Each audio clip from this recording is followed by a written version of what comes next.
à tous. En ce mercredi, nous poursuivons notre pèlerinage marial, formant un L sur la France. Et nous nous arrêtons aujourd'hui à La Salette, en Isère, où la Sainte Vierge est apparue à deux petits-enfants, Mélanie, 14 ans, et Maximin, 11 ans. Écoutons ce qui est arrivé. Mélanie et Maximin travaillent tous les deux dans une ferme. Leurs familles sont pauvres, peu chrétiennes, et ils vont rarement à la messe le dimanche. Les deux enfants ne sont jamais allés à l'école. Ils connaissent à peine le Notre Père et le Je vous salue Marie. Nous sommes le 19 septembre 1846, un samedi, à la veille de la fête de Notre-Dame des Douleurs. Il est midi. Les deux enfants entendent sonner l'Angélus. Ils partent tous les deux garder leurs vaches à plus de 1800 mètres d'altitude sur les hauts pâturages. Mélanie, il fait très chaud, et il se repose. Mélanie se réveille brusquement. « Viens vite voir où sont nos vaches !» En fait, elles étaient juste un petit peu plus haut. Mais soudain, Mélanie s'arrête. « Vois-tu cette clarté ? »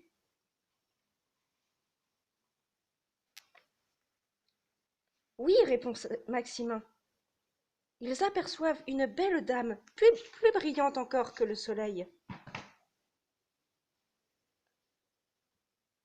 Assise sur une petite pierre et pleurant, le visage caché dans ses mains. La belle dame se lève, s'approchant des enfants.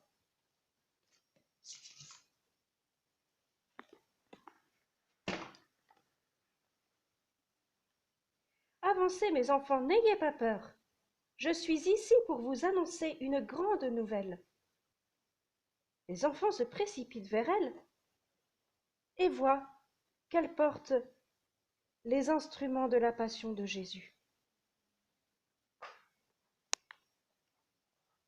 Le crucifix, la tenaille, le marteau, les chaînes. Ceci ne vous fait-il pas penser à une autre apparition de Notre-Dame? Eh oui, à Pontmain, elle portait aussi la croix de son fils, et elle a pleuré.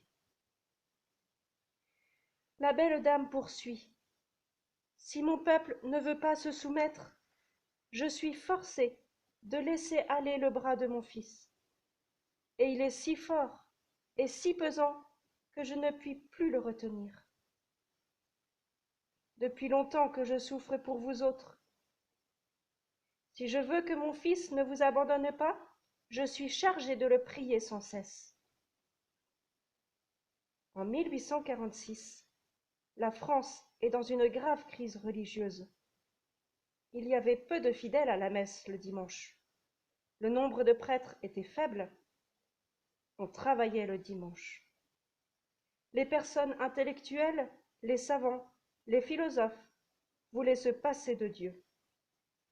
Aujourd'hui, on est bien un peu dans une situation semblable.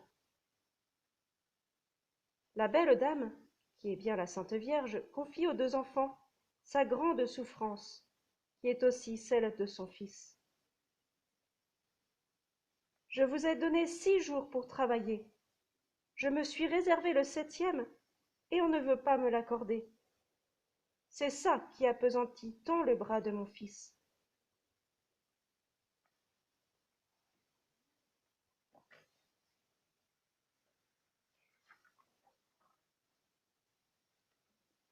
Ceux qui mènent leur charrette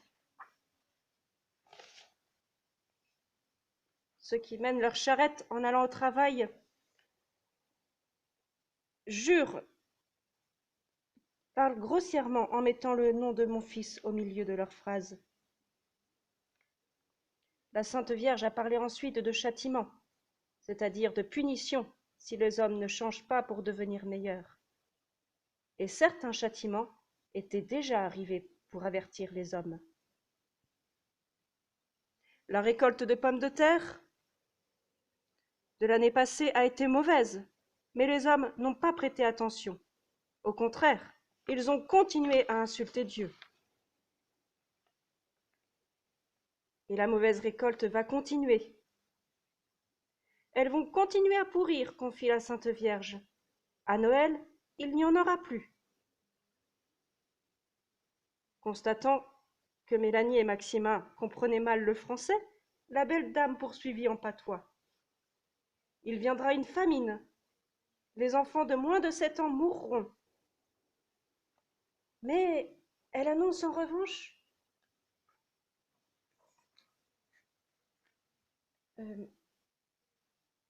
que si les hommes se convertissent,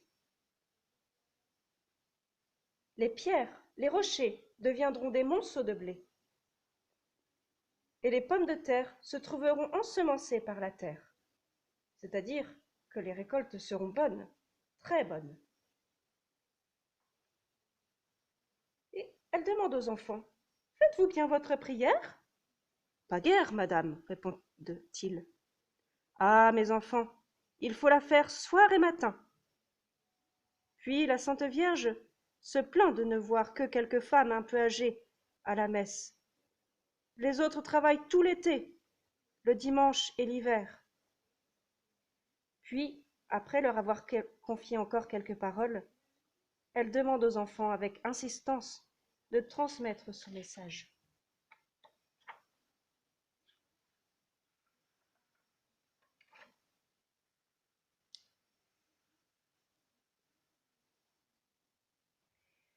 Vous le ferez passer à tout mon peuple.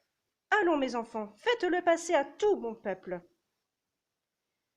Ce qu'avait annoncé la Sainte Vierge se réalisa peu de temps après.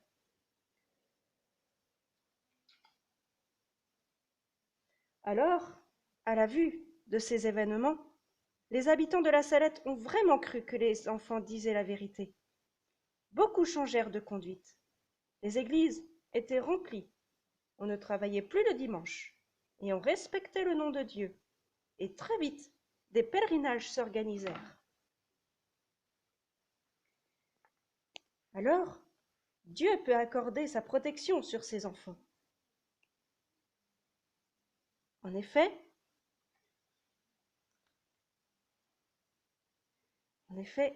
en 1854, 8 ans après l'apparition de la Sainte Vierge, il y eut une épidémie de choléra. C'est une grave maladie. Toute la région de la Salette a été ravagée par ce fléau. Mais le village de la Salette en a été protégé. Personne n'a été malade.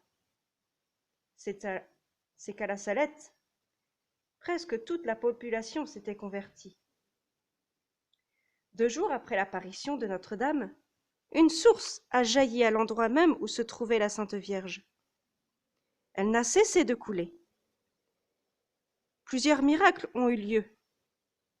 Une dame, qui était paralysée depuis longtemps, a bu à la source et s'est remise à marcher. Et une église a été construite, une grande église. Et aujourd'hui, c'est un beau et grand centre de pèlerinage. Par son apparition de la Salette, la Sainte Vierge montre son action au ciel. Elle prie pour retenir le bras de son Fils. Elle pleure à cause de nos péchés. Elle appelle à la conversion. Elle nous appelle à changer nos cœurs pour aimer et respecter davantage notre Dieu. Elle nous appelle à prier et à réserver le dimanche pour Dieu. Alors les enfants, voulez-vous avec nous consoler notre maman du ciel? En ces jours où vous devez rester à la maison, vous pourriez, avec vos parents, offrir à Jésus et à la Sainte Vierge la prière du chapelet chaque jour. Et bien sûr, le dimanche, vous habiller comme lorsque vous allez à l'église et suivre la messe retransmise à la télévision ou sur notre site à 10h. Tournons-nous maintenant vers la Sainte Vierge qui veut nous garder tout près de Jésus, son Fils, et qui désire que nous nous consacrions tout à elle et au cœur sacré de Jésus. Au nom du Père, et du Fils, et du Saint-Esprit. Amen. Ô Vierge Marie, vous avez confié à Mélanie et Maximin que votre cœur était dans la souffrance, puisque les hommes, vos enfants, ne vous aiment pas assez et offensent votre divin Fils.